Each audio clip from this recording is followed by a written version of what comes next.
Hello everybody. ये आपका task 4 है और आज की वीडियो दो पार्ट्स में डिवाइडेड है। पहले पार्ट में आपका टास्क और दूसरे पार्ट में आपकी क्वेरीज। तो स्टार्ट करते हैं आज के टास्क 4 से। तो चैम्पियंस और लेजेंड्स, इन दोनों को क्या क्या काम करना है वो मैं आपको बताता हूँ।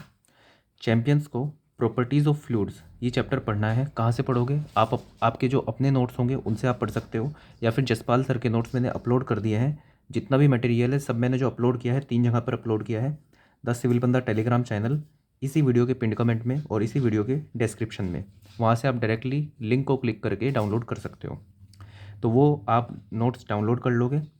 उसके अंदर लगभग 44 पेज हैं, 44 पेजेस हैं उसके अंदर जो आपको पढ़ने हैं। इसमें से आपको क्या करना है, जो कन्वेंशनल क्वेश्चन है आप ज़्यादा से ज़्यादा सिर्फ इतना कर सकते हो कि आपने क्वेश्चन पढ़ा और अपने दिमाग में एक आइडिया लगाया कि हाँ इस क्वेश्चन को ऐसे सोल्व करेंगे। आपको खुद से सोल्व नहीं करना है। इससे ज़्यादा बस आप ये कर सकते हो कि उसका सॉल्यूशन देख लो। इससे फालतू आपको नहीं करना है। आपका ईएससी का एग्ज़ाम प्री बहुत पास है, गेट का एग्ज़ाम बहुत पास है। गेट के लिए फिर भी आप उसको कर सकते हो सोल्व, क्योंकि गेट में इस तरह के ही क्वेश्चन आएंगे। लेकिन आप किसी ऑब्जेक्टिव पेपर की तैयारी कर रहे हो, जैसे एसएससी जेई, कोई एई का एग्ज़ाम, कोई जेई का एग्ज़ाम या ईएससी, तब आपको इतना बड़ा क्वेश्चन सॉल्व नहीं करना है जिसमें कैलकुलेटर इन्वॉल्व है। या फिर कहीं तो सिर्फ गेट की आप प्रिपरेशन कर रहे हो, तब आप कन्वेंशनल क्वेश्चन को प्रैक्टिस कर सकते हो। ठीक है। तो प्रॉपर्टीज़ ऑफ फ्लूइड्स ये आपको चैप्टर आज खत्म करना है। 44 पेज हैं इसके अंदर। इसमें से कन्वेंशनल क्वेश्चन को छोड़ देंगे तो करीब 10-12 पेज आपके ऐसे ही कम हो जाएंगे। पूरे दिन में सिर्फ आपको ये पढ़ना है जिन्होंने अभी प्रिपरेशन स्टार्ट की है। और इसके बाद, ये पढ़ने के बाद, आपको क्वेश्चन प्रैक्टिस करनी है एसएससी जेई की पीवाईक्यू से, वाईसीटी एई से, ईएससी से, ईएससी के क्वेश्चंस और गेट के क्वेश्चन। कौन से आपको क्वेश्चन करने हैं यहाँ पर टेबल बना दी है मैंने, कि अगर आप एसएससी जेई या जेई की प्रिपरेशन कर रहे हो तो वाईसीटी एई और एसएससी जेई पीवाईक्यू करना है, एंड सो ऑन। यहाँ से आप देख सकते हो। अब जो लेजेंड्स है, लेजेंड्स जो एक बार सिलेबस कंप्लीट कर चुके हैं, कुछ एग्जाम्स दे चुके हैं, थोड़े बहुत नंबर से उनके जो सिलेक्शन है रुक रहे हैं, तो आपको टेक्निकल बूम करना है स्टील का और ओसीएफ का। अब आपको कहाँ से करना है, तो आप यहाँ से वापस से लिस्ट देख सकते हो कौन से एग्ज़ाम की आप प्रिपरेशन कर रहे हो। टेक्निकल बूम में आपको क्या करना होगा कि अगर आप ईएससी का टेक्निकल बूम कर रहे हो तो हर चैप्टर के, स्टील के हर चैप्टर के 5 क्वेश्चन करोगे तब भी सफिशिएंट है। लेकिन अगर आप वाईसीटी एई से कर रहे हो तो आपको 10 क्वेश्चन करोगे तब सही रहेगा, क्योंकि 5 क्वेश्चन करने में बहुत टाइम लग जाता है, लेकिन इसके 10 क्वेश्चन करने में उतना टाइम नहीं लगेगा आपको। तो इस तरह से चीज़ें आपको करनी पड़ेगी। दूसरी बात, आपको लेजेंड्स को चैंपियंस वाला स्केड्यूल भी फॉलो करना पड़ेगा, क्योंकि आपकी नॉलेज में जो कमी है उनको दूर करने के लिए आपको इंडिविजुअल चैप्टर्स को पढ़ना पड़ेगा। जैसे आपका ईएससी का एग्ज़ाम है या एसएससी का एग्ज़ाम है या कोई भी एग्ज़ाम है, मान लो उसके अंदर 60 दिन बचे हैं, ठीक है, या 90 दिन बचे हैं।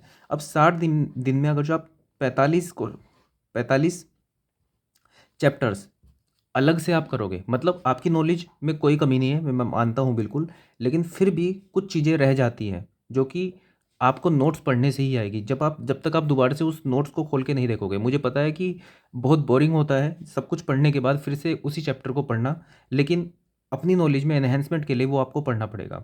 जितने भी वॉइड्स क्रिएट हुए हैं नॉलेज में, आपको, आप इस लेवल पे हो, आपको इस लेवल से ऊपर लेवल पे जाना पड़ेगा, तो वापस से बेसिक पे आना पड़ेगा। और बेसिक मतलब एक चैप्टर को बहुत अच्छे से पढ़ना। आप बहुत सारे चैप्टर रिवाइज करने चलोगे तो लेवल नहीं बढ़ेगा। लेवल सिर्फ तब बढ़ेगा जब आप शिद्दत से किसी एक चैप्टर पे फोकस करके उसके अंदर से जो चीज़ें बच गई हैं उनको आप एब्जॉर्ब करोगे, और एब्जॉर्ब तभी होगा जब कम चीज़ें करोगे। ठीक है। तो क्वेश्चन प्रैक्टिस करना बहुत ज़रूरी है, उसके बिना सिलेक्शन नहीं होगा। तो इसलिए स्टील और ओसीएफ का टेक्निकल बूम करोगे। इसके साथ साथ प्रॉपर्टीज़ ऑफ फ्लूइड्स ये चैप्टर को पढ़ोगे और इसके क्वेश्चन जहाँ जहाँ से भी आप प्रैक्टिस कर सकते हो वहाँ वहाँ से प्रैक्टिस करोगे। तो ये स्केड्यूल है लेजेंड्स और चैंपियंस का। अब जो एसएससी जेई की भी प्रिपरेशन कर रहे हैं उनको आज कोडिंग एंड डिकोडिंग के क्वेश्चन करने हैं। आधे घंटे से ऊपर प्रैक्टिस मत करना, क्योंकि बहुत टाइम है आपके पास अभी, लेकिन इतना भी आप डेली करोगे तो आप बिल्कुल चैंपियन बन जाओगे। दूसरा, एप्टीट्यूड। एक बच्चे ने बोला था कि एप्टीट्यूड का भी मैं टास्क दे दूं, तो एप्टीट्यूड में आप परसेंटेज और प्रॉफिट एंड लॉस इसके क्वेश्चन प्रैक्टिस करोगे। अपलोड कर चुका हूँ नोट्स, तो नीचे से आप देख सकते हो। बाकी डायरेक्टली परसेंटेज एप्टीट्यूड क्वेश्चन ऐसे गूगल पे भी डालोगे तो बहुत सारे क्वेश्चन खुल के आ जाएंगे, सॉल्यूशन भी होंगे, वहाँ से भी प्रैक्टिस कर सकते हो। तो रिसोर्सेज की कहीं कमी नहीं है। अगर आपकी इंटेंशन है, आपका मन है, आपका जुनून है, तो सिलेक्शन होने से कोई नहीं रोक सकता। रिसोर्सेज की कहीं कोई कमी नहीं है, सब मैंने प्रोवाइड करा दिए हैं, यहाँ से आप ले सकते हो। तो ये था आपका आज का टास्क। अब आते हैं आज की क्वेरीज पर। तो क्वेरीज लेने से पहले एक एचपीएससी ए का मैं थोड़ा सा आपको गाइडेंस कर देता हूँ, गाइडेंस दे देता हूँ। इसका HPSC AE का इरिगेशन का आपका एग्ज़ाम है। मैं पहले पंचायती राज से इसको कंपेयर करके आपको बता देता हूँ। अभी मैंने पंचायती राज का एग्ज़ाम दिया था, उसमें पहले प्री जस्ट क्वालिफाइंग था, उसके अंदर 74 मार्क्स थे मेरे, और उसके बाद फिर मेंस हुआ कन्वेंशनल, जो कि बिल्कुल मैं कह सकता हूँ ESC लेवल का एग्ज़ाम था। इसके बारे में बात करेंगे। पहले प्री की बात करते हैं।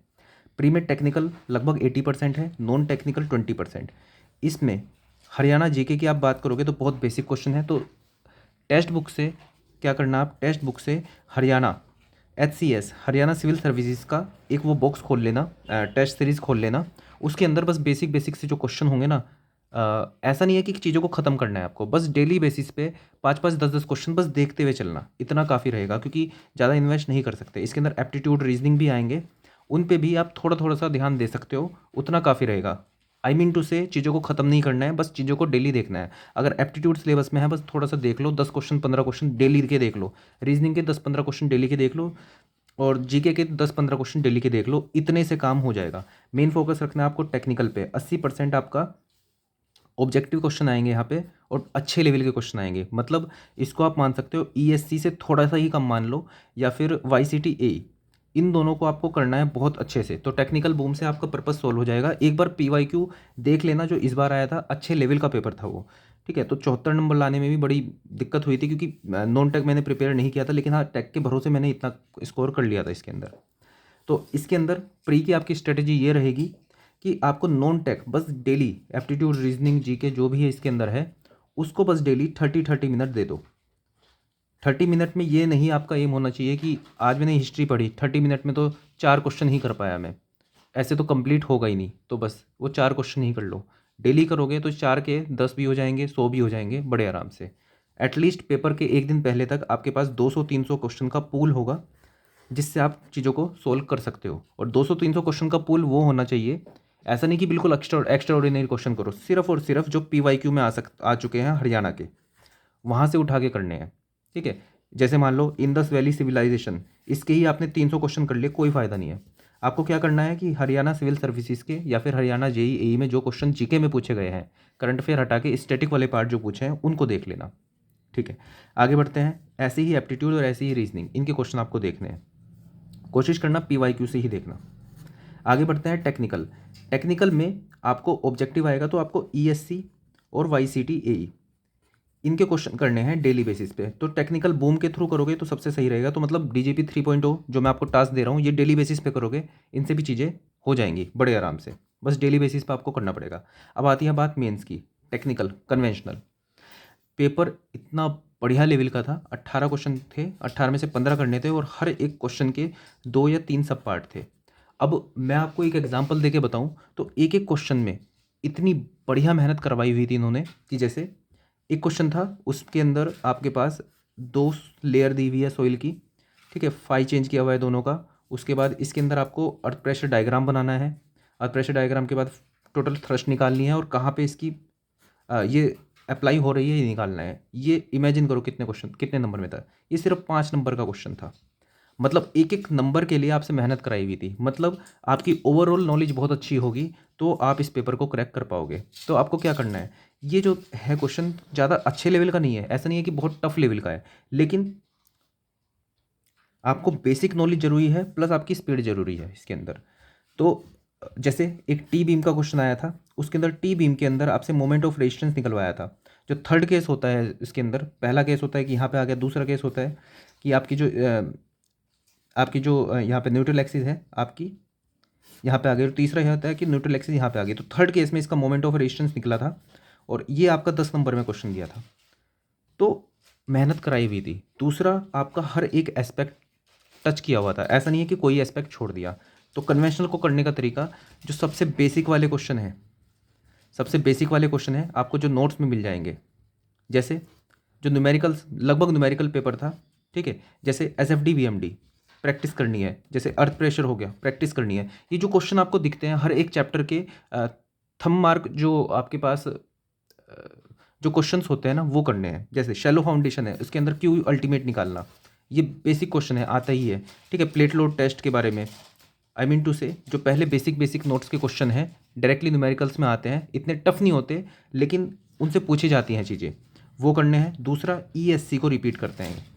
ईएससी के क्वेश्चंस को बहुत रिपीट करते हैं। तो ईएससी के जो इस टाइप के क्वेश्चन हैं जिनमें ज़्यादा दिमाग नहीं लगाना, लेकिन हाँ कैलकुलेशन लगेगी उनमें, वो आपको करने हैं। ये आपको आइडिया लग जाएगा पीवाईक्यू से।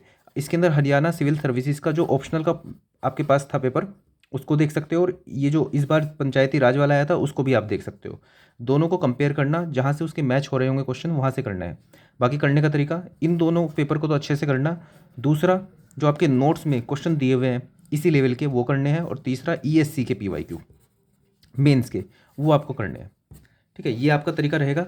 और एक और चीज़ मैं आपको बता दूं कि मेंस की तैयारी आज से ही करनी पड़ेगी।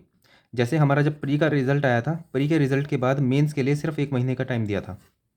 तो उस 1 महीने में मेंस की तैयारी नहीं हो सकती इतनी जल्दी। तो आपको आज से ही हर दिन 4 से 5 क्वेश्चन मेंस के करने पड़ेंगे।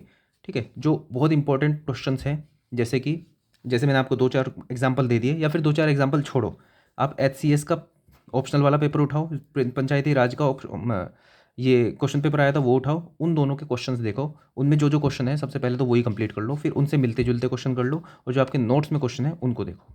ठीक है, ये 4 से 5 क्वेश्चन डेली के कन्वेंशनल आपको आज से ही करने पड़ेंगे अगर ये पेपर क्लियर करना है। ठीक है, तो ये आपकी स्ट्रेटेजी रहेगी एचपीएससी एई के लिए। अब क्वेरीज पे आते हैं। तो पहली क्वेरी है साहिल तक 97 की, सर प्लीज़ प्लेलिस्ट में सारी वीडियो अपडेट करो। ठीक है, ये मैं कर दूंगा आज काम। Second, please put a video in English sir. ये मैंने पिछली बार कोशिश की थी, और इंडिविजुअल इंग्लिश की वीडियो बनाने में ही मेरे अलग से 2 घंटे हर दिन के लग जा रहे थे। तो मेरे पास इतना टाइम लिटरली अभी उतना नहीं है। मैं पर्सनल टाइम में से ही ये वीडियो बना रहा हूँ, तो उसके लिए तो आई एम सॉरी, मैं ये नहीं कर पाऊँगा, क्योंकि पिछली बार मैंने कोशिश की थी तो अलग से मुझे 2-3 घंटे देने पड़ रहे थे। तो इसके लिए तो एक्सट्रीमली सॉरी। बाकी मैं चीज़ें लिख देता हूँ तो आपको समझ में आ जाती होंगी, आप करना चाहो तो कर सकते हो, क्योंकि टॉपिक्स में लिख देता हूँ। आगे बढ़ते हैं। नेक्स्ट क्वेश्चन है कि ऋषभ धूमल का, कि सर हमारे महाराष्ट्र स्टेट एई में डिस्क्रिप्टिव पैटर्न है टेक्निकल का। ठीक है, तो क्या मैं आप जो डेली टॉपिक्स बताते हो उनके कन्वेंशनल क्वेश्चन प्रैक्टिस करना चालू कर दूं? ठीक है, बिल्कुल कर सकते हो आप उसके अंदर। और दूसरा, जो एचपीएससी एई का मैंने जो बताया है उसका कन्वेंशनल पेपर का, उसको पैटर्न फॉलो कर लो, उस तरह से कर सकते हो। बस ये ध्यान रखना कि आपका जो कन्वेंशनल पेपर है, ठीक है, उसका पीवाईक्यू देखो और उसका लेवल देखो क्या है। अगर उसका लेवल एसएससी जेई मेंस के बराबर का है तो एसएससी जेई मेंस के पीवाईक्यू करने स्टार्ट करो। अगर उसका लेवल ईएससी के बराबर है तो उसके लेवल के क्वेश्चन स्टार्ट करो। ठीक है, जैसे मैं टेक्निकल बूम आपको देता हूँ, टेक्निकल बूम मैंने आपको दिया स्टील और ओसीएफ, तो स्टील और ओसीएफ के 2-2, 3-3 क्वेश्चन करने स्टार्ट कर दो। ऐसे भी आप कर सकते हो। आगे बढ़ते हैं। नेक्स्ट क्वेश्चन है शुभम बीपीपी का, कि सर मेरा फर्स्ट टाइम है, कुछ गाइडेंस दीजिए। ये जो चैंपियंस वाला स्केड्यूल है वो उनका ही है, जो फर्स्ट टाइमर्स हैं, जो न्यूबी हैं, जो अभी से तैयारी स्टार्ट कर रहे हैं। तो आप बस डेली टास्क फॉलो करो, आपका 2-3 महीने में ही आपको इतना कॉन्फिडेंस आ जाएगा कि आप एटलीस्ट कॉम्पीट कर पाओगे जो बाकी सब लेजेंड्स हैं उनके बीच में। आगे बढ़ते हैं। नेक्स्ट क्वेश्चन है फ्लाई व्हील 456 का, कि टीसीएस पैटर्न कैसे फॉलो करें सर। सबसे पहले तो आप पीवाईक्यूज देख लो, जो जो टीसीएस के एग्ज़ाम, टीसीएस ने जो जो एग्ज़ाम कराए हैं उनके पीवाईक्यू देख लो, उससे आपको आइडिया लग जाएगा। बाकी तरीका यही रहेगा, आपका अगर जो बेस स्ट्रॉन्ग है, आपका कोर स्ट्रॉन्ग है, तो आप किसी भी लेवल के क्वेश्चन कर सकते हो। आगे बढ़ते हैं। नेक्स्ट क्वेश्चन है अनएक्सपेक्टेडली हैपन का, सर एसएससी जेई 2024 के लिए जीके के नोट्स हिंदी में मिल सकते हैं क्या? आज ही एक बच्चे ने मेरे को डोनेट किए हैं नोट्स, सौरभ पांडे सर के लेटेस्ट वाले, इंग्लिश के भी हैं और हिंदी के भी शायद हैं। तो सबसे पहले तो थैंक यू उस बच्चे का, उसने डोनेट किए आप लोगों के लिए। तो इंग्लिश वाले मैंने अपलोड कर दिए हैं, हिंदी वाले भी देखूंगा, मैं अपलोड कर दूंगा, वहाँ से आप देख सकते हो, ड्राइव में ही डाल दूंगा मैं। बाकी जो नोट्स होंगे कहाँ पे मिल जाएंगे आपको? द सिविल बंदा टेलीग्राम चैनल, पिन कमेंट और वीडियो डिस्क्रिप्शन में। नेक्स्ट क्वेश्चन है सिविल बेसिक्स का, कि सर बीपीएससी ए का पैटर्न को ऐड ऑन कर लीजिए please, it would be very helpful for me.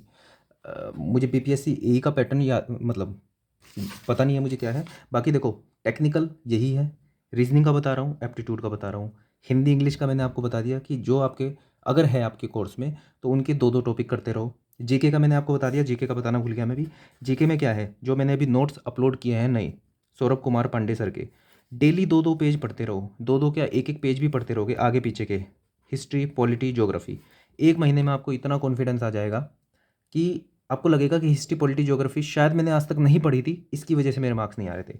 जैसे ही आपकी ये नोट्स कंप्लीट होंगे, आप सीधा फिर पीवाईक्यू करना स्टार्ट करना। पीवाईक्यू होते रहेंगे तो कॉन्फिडेंस आएगा, नहीं होंगे तो इनको इन नोट्स में ऐड करते चले जाना। बस यही है तरीका, कोई अलग से आपको वीडियो कोर्स लेने की जरूरत नहीं है। इस तरह से करोगे टाइम बचेगा भी, क्योंकि आप टेक्निकल बैकग्राउंड के हो तो इस पर अलग से ध्यान नहीं देना है, बस इस पर डेली एक मिनिमम टाइम दे देना, उससे भी हो जाएगा। तो बीपीएससी यही के लिए आपका जो भी कोर्स है इसके अंदर ऐड ऑन मैंने लगभग सारी चीज़ें ऐड ऑन कर ली है, तो अलग से एग्जाम का नहीं बता रहा हूँ मैं, सभी एग्जाम को एक साथ लेके चल रहा हूँ। नेक्स्ट क्वेश्चन है अभिषेक कुमार का कि मैंने एसएससी का सब्जेक्टिव, अच्छा मेन सब एसएससी का सब्जेक्टिव होना चाहिए, ऑब्जेक्टिव में बहुत गड़बड़ है भाई, इसलिए एसएससी को मेल करो सब अगली बार।